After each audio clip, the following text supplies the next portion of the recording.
இராவணனின் சொற்களைக் கேட்ட சீதை நெருப்பு போல் கொதித்தாள். அரக்கனே, கொடியவனே, பாதகனே, ஒரு சிங்கத்தை விரும்பும் நான் ஒரு நாய்க்குட்டியை விரும்புவேனா? இனியும் இது போன்ற ஆசை இருந்தால் அதை நீ மறந்துவிடு. முற்றுப்புள்ளி. பெண்ணாசையால் அழிந்து விடாதே, உனக்கு அழிவு காலம் நெருங்கிக் கொண்டு இருக்கிறது. துஷ்டனே, இங்கே நின்று கொண்டு மதிகெட்டு பேசாதே, இங்கே இருந்து சென்று விடு என்று கடிந்து பேசினாள். சீதை இப்படி பேசியதைக் கேட்டு இராவணன் அமைதியாக இருந்தான். பெண்ணே, இராவணனாகிய என்னை மூடனாக நினைக்காதே.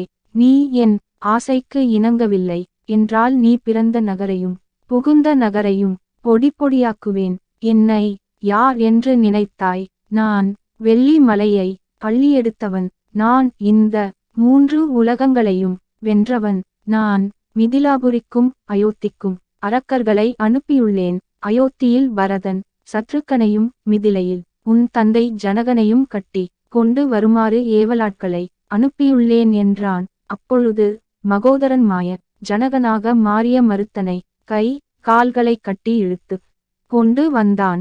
சீதை வருவது தன் தந்தை என நினைத்து தந்தையின் இந்த நிலையைக் கண்டு மிகவும் வருந்தினாள். என்ன செய்வதென்று தெரியாமல் தந்தையை பார்த்து அழுதாள். கடவுளே, என் தந்தைக்கு இந்த துயரம் வந்ததே, இனி நான் என்ன செய்வேன்? என்னை பெண்ணாக பெற்றதற்கு தாங்கள் இன்று பெருந்துயரம் அடைந்தீரே. என்னை பெற்ற பாவத்திற்காகவா உங்களுக்கு இந்த தண்டனை? 1000 வறியவர்களுக்கு உதவி செய்வீரே, இன்று நமக்கு உதவ யாரும் இல்லையே. தரும மூர்த்தியாகிய உங்களுக்கு துன்பம் நேர்ந்ததே, இனி நான் என்ன செய்வேன்? என்னை சிறை மீட்டுச் செல்ல இன்னும் என் கணவர் வரவில்லையே. எப்படி உங்களை சிறை மீட்பேன்? ஒரு பெண்ணாகிய நான் உங்களை எப்படி சிறை மீட்பேன் என பலவாறு புலம்பி அழுதாள். அப்பொழுது இராவணன் சீதையிடம், பெண்ணே, நீ கவலைப்படாதே, நீ என்னை ஏற்றுக்கொள். நான் உன் தந்தையை இலங்கையின் அரசனாக முடி சூட்டுகிறேன். நீயும் நானும் இங்கு மகிழ்ச்சியாக வாழலாம். உன்னை பெற்றெடுத்த தாய் தந்தையரை நான் ஒன்றும் செய்ய மாட்டேன். இதற்காக நீ என்னை ஏற்றுக்கொள்ளத்தான் வேண்டும் என்றான்.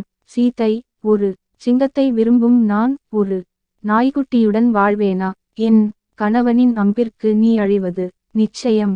போர்க்களத்தில் நீ இராமனின் அம்புப்பட்டு வீழ்ந்து கிடப்பாய் என்றால் கோபத்துடன். இராவணன் இதைக் கேட்டு கடுங்கோபம் கொண்டான். அப்பொழுது மகோதரன் இராவணனை பார்த்து, அரசே, தாங்கள் சீதையிடம் கோபம் கொள்ள வேண்டாம். பார்த்து, அரசே, தாங்கள் சீதையிடம் கோபம் கொள்ள வேண்டாம். சீதையின் தந்தையாகிய ஜனகன் கூறினால் நிச்சயம் அவள் கேட்பாள். பிறகு மாய ஜனகன் சீதையை பார்த்து, மகளே, என் செல்லமே, நீ அழாதே.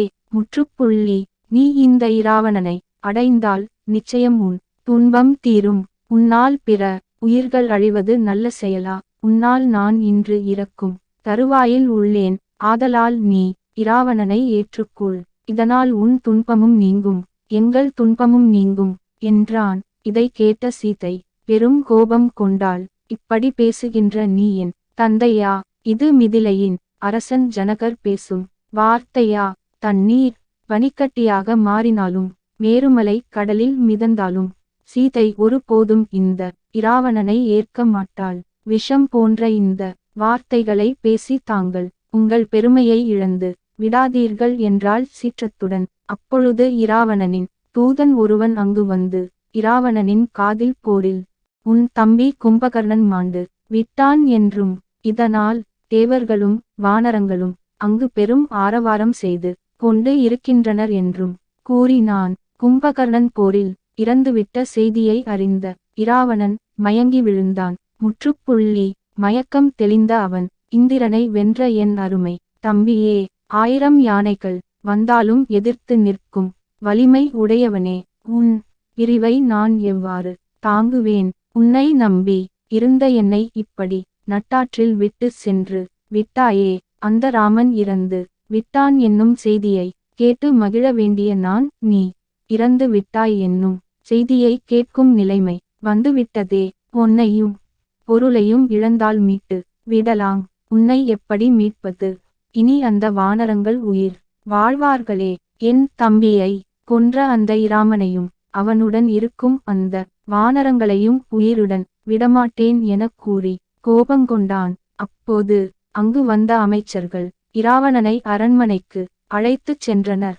சீதை கும்பகர்ணன் மாண்டஸ் செய்தியை அறிந்து மகிழ்ந்தாள்.